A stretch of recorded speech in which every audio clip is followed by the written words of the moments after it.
జనాభా లెక్కలతో పాటే కులగణన చేయాలని కేంద్ర ప్రభుత్వం నిర్ణయం తీసుకుంది. సర్వేలకు బదులుగా పారదర్శకంగా కులగణన చేయనున్నట్లు తెలిపింది. జనాభా లెక్కల్లో కులగణను చేరుస్తూ కేంద్రం నిర్ణయం తీసుకుంది. కులగణన పేరుతో కాంగ్రెస్ సర్వే చేయించిందని కేంద్ర మంత్రి అశ్విని వైష్ణవ్ తెలిపారు. ఆయా రాష్ట్రాల సర్వేలో పారదర్శకత లేదని ఆయన చెప్పారు. కొన్ని రాష్ట్రాలు రాజకీయ సాధనంగా కులగణన కార్యక్రమాన్ని చేపట్టాయని తెలిపారు.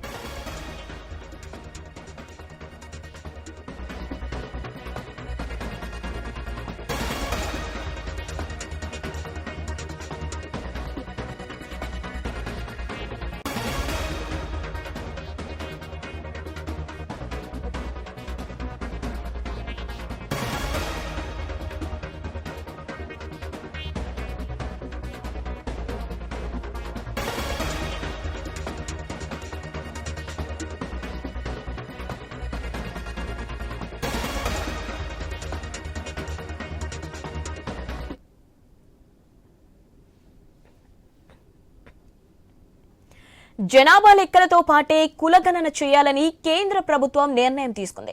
సర్వేలకు బదులుగా పారదర్శకంగా కులగణన చేయనున్నట్లు తెలిపింది. జనాభా లెక్కల్లో కులగణన చేరుస్తూ కేంద్రం నిర్ణయం తీసుకుంది. కులగణన పేరుతో కాంగ్రెస్ సర్వే చేయించిందని కేంద్ర మంత్రి అశ్విని వైష్ణవ్ తెలిపారు. ఆయా రాష్ట్రాల సర్వేలో పారదర్శకత లేదని ఆయన చెప్పారు. కొన్ని రాష్ట్రాలు రాజకీయంగా సాధనంగా కులగణన కార్యక్రమం చేపట్టాయని తెలిపారు. రైట్, దీనిపై మరిన్ని అప్డేట్స్ తెలుసుకుందాం. ఫోన్లో మా ఇన్పుట్ ఎడిటర్ శ్రీకాంత్ ఉన్నారు. శ్రీకాంత్, అప్డేట్స్ ఏంటి? Shivani, good evening. మొత్తానికి కేంద్ర ప్రభుత్వం కులగణన చేస్తుంది అంటూ కూడా ఇవాళ ప్రకటించడం జరిగింది. ఇవాళ జరిగినటువంటి కేంద్ర మంత్రివర్గ సమావేశంలో కీలకంగా ఈ నిర్ణయం తీసుకున్నారు. అయితే కేంద్ర మంత్రి అశ్విని వైష్ణవ్ కూడా ఈ మీడియాతో మాట్లాడుతూ కులగణను ప్రాథమిక జనాభా లెక్కల్లోనే చేర్చుతామంటూ కూడా ఆయన చెప్పడం జరిగింది. ఈ ఏడాది సెప్టెంబర్ నుంచి జనాభా గణన ఉంటుంది. ఇది పూర్తి కావడానికి అట్లీస్ట్ ఒక 1 year అయిన టైం పట్టుంది. సో అట్లాంటి సందర్భంలో అంటే ఈ ఫైనల్ జనాభా లెక్కల గణాంకాలు 2026 చివరిలో లేదంటే 2027లో స్టార్ట్ అయ్యేటువంటి అవకాశాలు అయితే ఉన్నాయి. సో అయితే జనాభా లెక్కలు ఎప్పుడు ప్రారంభమవుతాయి అన్న దాని గురించి మాత్రం ప్రభుత్వం ఇంతవరకు క్లారిటీ అయితే ఏమీ లేదు.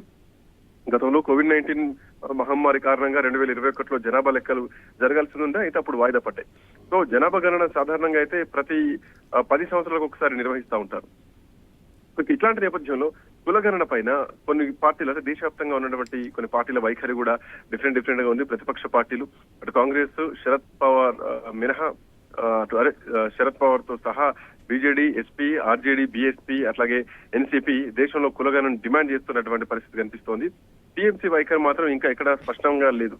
అయితే ఈ మధ్య కాలంలో రాహుల్ గాంధీ ఈ మధ్య అమెరికాకు వెళ్ళినప్పుడు కూడా అక్కడ కులగణన సరైంది అని కూడా ఆయన కొన్ని వ్యాఖ్యలు చేయడం జరిగింది. అయితే ఎన్డీఏ గతంలో బీజేపీ కులగణనకు అనుకూలంగా బీజేపీ లేకుండేది. కాంగ్రెస్ సహా ఇతర ప్రతిపక్ష పార్టీలు అన్ని కూడా కులగణన ద్వారా దేశాన్ని విభజించడానికి ప్రయత్నాలు చేస్తున్నాయంటూ కూడా ఎన్డీఏ గతంలో ఆరోపించింది. అయితే బీహార్ లో కులగణనకు మద్దతు ఇచ్చింది బీజేపీ అని చెప్పాలి. ఈ సందర్భంగా బీహార్ 2023 అక్టోబర్ లో కులతో పాటు జనాభా లెక్కల డేటాను కూడా రిలీజ్ చేసింది. దేశంలో అలా చేసినటువంటి మొదటి రాష్ట్రంగా కూడా బీహార్ అవతరించడం జరిగింది. అయితే కేంద్ర మంత్రి ఇలా వైష్ణవ్ మాట్లాడుతూ కాంగ్రెస్ ప్రభుత్వాలు కులగణను ఎప్పుడు వ్యతిరేకిస్తున్నాయి అంటూ ఆయన చెప్పడం జరిగింది. 1947 నుంచి కులగణన జరగలేదు. కాంగ్రెస్ ప్రభుత్వాలు కులగణను ఎప్పుడు వ్యతిరేకిస్తూనే ఉన్నాయి. 2010లో అప్పుడు దివంగత డాక్టర్ మన్మోహన్ సింగ్ కులగణన అంశాన్ని మంత్రివర్గంలో పరిగణించాలంటూ కూడా ఆయన చెప్పడం జరిగింది. ఈ విషయాన్ని పరిశీలించడానికి మంత్రుల బృందాన్ని కూడా అప్పుడు ఏర్పాటు చేయడం జరిగింది. చాలా రాజకీయ పార్టీలు కులగణన సిఫార్సు కూడా చేస్తాయి. అయినప్పటికీ కాంగ్రెస్ ప్రభుత్వం కుల సర్వే లేదంటే కులగణన నిర్వహించాలని నిర్ణయించింది. సో ఏదేమైనా కానీ కాంగ్రెస్ అట్లాగే దాని మిత్రపక్షాలు ఏవైతే ఉన్నాయో కులగణను కేవలం ఒక రాజకీయ ఆయుధంగా మాత్రమే ఉపయోగించుకున్నాయని చెప్పేసి ఈరోజు కేంద్ర మంత్రి మాట్లాడినటువంటి అంశం. అయితే కొన్ని రాష్ట్రాలు దీన్ని బాగా చేసినా గానీ ఇంకొన్ని రాష్ట్రాల్లో మాత్రం కొంత రాజకీయ వైఖరి నుండి పారదర్శక లేకుండా ఉన్నాయి. కొన్ని రాజకీయంగా మాత్రమే వాడుకున్నటువంటి అంశాలు ఉన్నాయి.